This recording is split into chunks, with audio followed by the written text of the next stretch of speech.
Channel, j'espère que tout le monde va bien. Bienvenue sur ma chaîne, mettez-vous à l'aise parce que c'est une petite histoire que je vais vous raconter qui m'était arrivée en sortant du collège. Et oui, ça vous dit que je parle comme ça en chantant, que je finisse de faire ma story time en chantant et en dansant aussi, en dansant et en dansant aussi. Ça tourne. Est-ce que tu allumes ma lettre? Je m'en vais faire le tour du monde, d'un autre monde. Sors-moi de ta tête.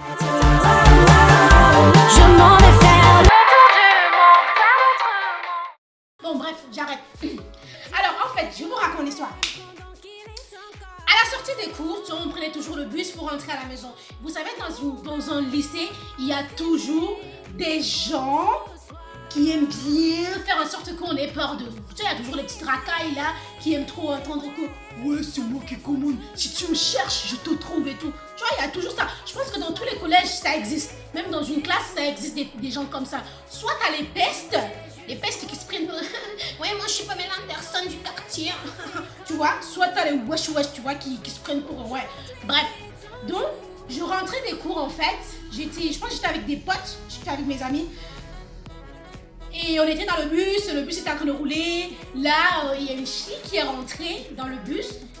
On était dans le même collège en fait, voilà. On était dans le même collège et la go en fait c'était une wesh. Donc, c'était le genre de go. Moi je suis le genre de personne en fait au collège, je suis, enfin c'est même pas que j'étais.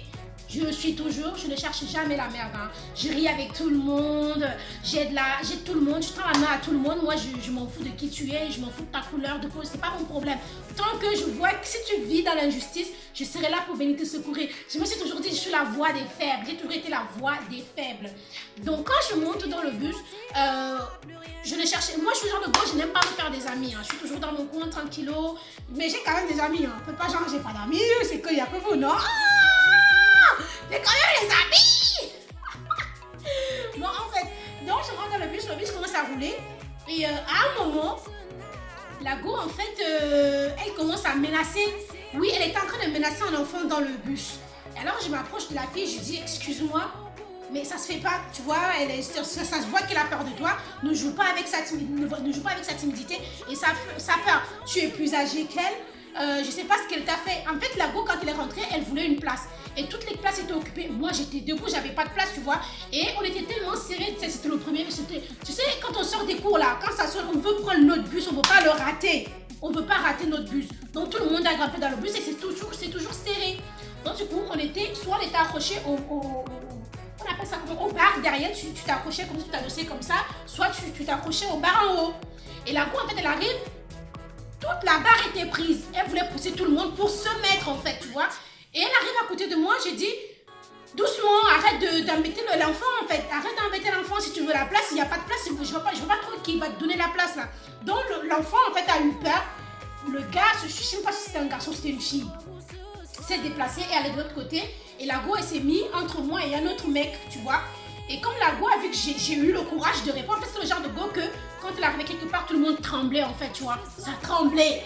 Et la go elle me regarde la go elle me regarde comme ça. Elle me dit pourquoi tu me parles? Est-ce que j'étais adressé la parole? Je dis non, mais ce que tu as fait, c'est pas juste en fait.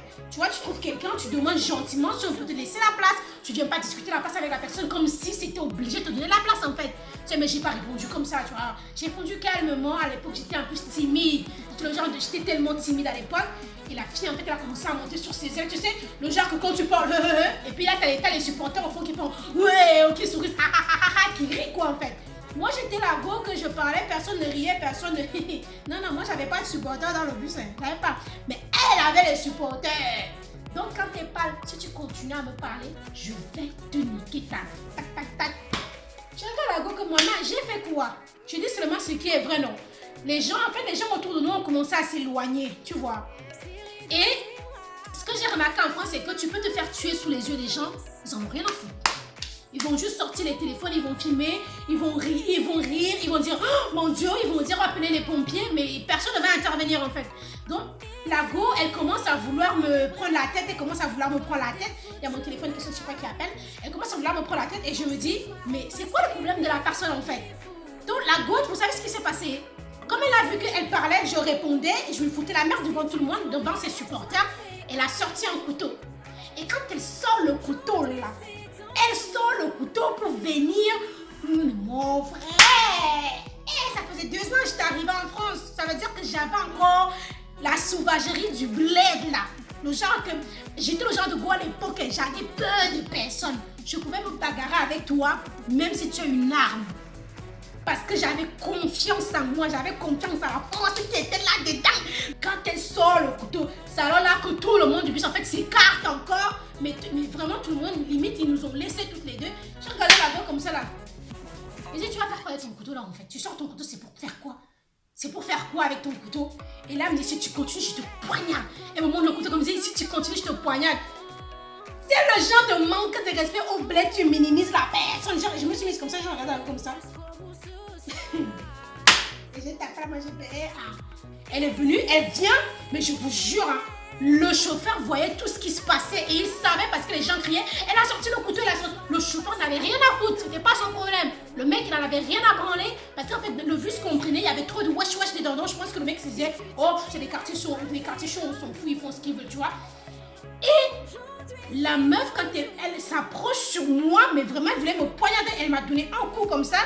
Et en même temps, quand j'avais vu son coup, j'ai bloqué, je sais même plus comment, je sais que j'ai bloqué comme ça là. Imaginez en fait, quelqu'un vient avec le couteau devant toi et toi tu es de face. Donc quand tu es venu avec le couteau, j'ai bloqué comme ça. Donc ce qui fait que son couteau est tombé. Et quand son couteau est tombé, j'ai ramassé, j'ai dit c'est la première, j'ai pris le couteau derrière, c'est la première et la dernière fois. La prochaine fois là, soit tu me tues, soit c'est moi qui va pas te rater. Et j'ai balancé le couteau par terre comme ça. Tu sais, il y avait, les supporters, ils étaient en train de la regarder comme ça, il avait honte. Et puis il fait, pousse-toi là-bas.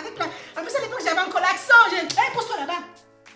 Je me suis mise comme ça là, et puis j'ai remis mes écouteurs là, mon truc. À l'époque, on avait les MP3, vous savez, les MP3 qui étaient en barre comme ça là. Les MP3 barres. Moi, j'ai commencé à écouter ma musique. Je suis arrivée, l'arrêt qui suivait, c'était mon arrêt. Je suis descendue, et en descendant, elle a profité, elle m'a poussée. Et quand elle me pousse, mais j'étais trop, à l'époque, j'étais trop chaude. J'étais au genre de groupe, fallait pas me pousser. Donc quand elle me pousse comme ça, je repars en courant pour remonter dans le bus. En fait, je suis remontée dans le bus et j'ai mis ma main comme ça. Je l'ai tiré dehors comme ça. Quand je l'ai tiré dehors, en même temps, le chauffeur a fermé les portes et la porte s'est fermée sur la meuf. Je suis descendue. Je n'ai même pas parlé ça à ma mère. Jamais, même à mes soeurs, je n'ai même pas parlé. Le lendemain, je suis allée à l'école parce que le lendemain, en fait, je suis allée à l'école et je suis allée avertir, en fait, à la vie scolaire. J'ai dit à la vie scolaire, voilà, il s'est passé ça ce jour, et hier soir. Et dans la vie scolaire, on m'a montré les photos des gens qui dérangeaient. J'ai donné la classe de la personne et tout, et j'ai retrouvé le visage de la go. Et quand j'ai pris le visage de la go, j'ai montré à la dame. Et la dame de la vie scolaire, en fait, elle a contacté la fille et les parents de la fille et tout, et tout, et tout. Et le lendemain soir, en fait, elle est venue pour me demander pardon. Je lui ai dit, moi, je te pardonne, il n'y a pas de souci. Mais, comme je dis toujours, hein, si tu l'as été essayé sur moi, tu as vu ce que ça a donné. Tu vas tomber sur une personne qui n'est pas comme moi, qui va te prendre ton côté, qui va te poignarder. Et puis, ça, on n'en parlera plus. Sauf qu'à l'époque, moi, je croyais que j'avais réglé mon problème solo, en fait, tu vois. J'avais réglé mon problème seul. J'avais pas besoin d'aller porter plainte.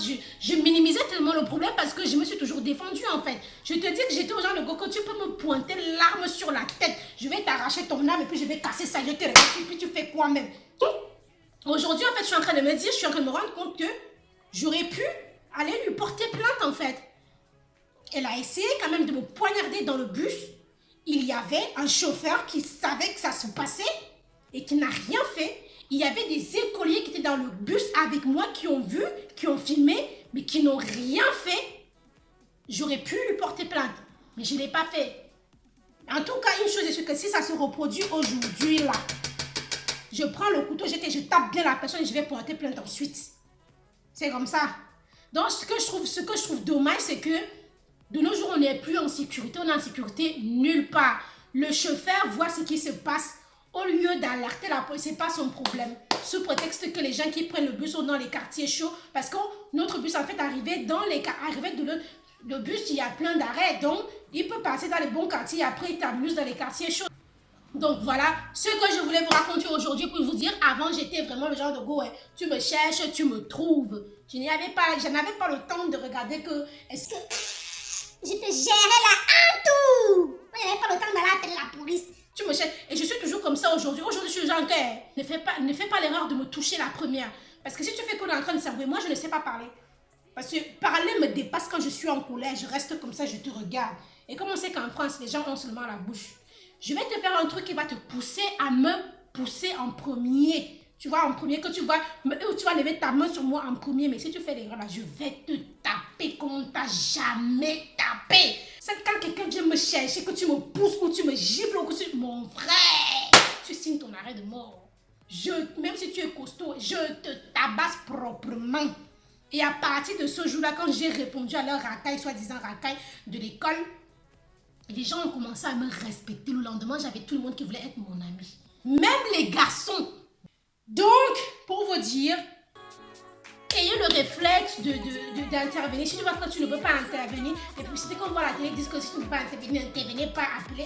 Quand tu appelles, ils ne font pas la magie. C'est pas des machins que dès que tu appelles, ils atterrissent, la personne va mourir. Si tu sais que tu peux secourir la personne, va secourir la personne. Aujourd'hui, maintenant, en France, c'est que tu sors une arme, tu sors le couteau, tout le monde, on te poignarde tout de suite devant les yeux des gens. On sort. L'arme maintenant de la jeunesse, c'est le téléphone, on filme.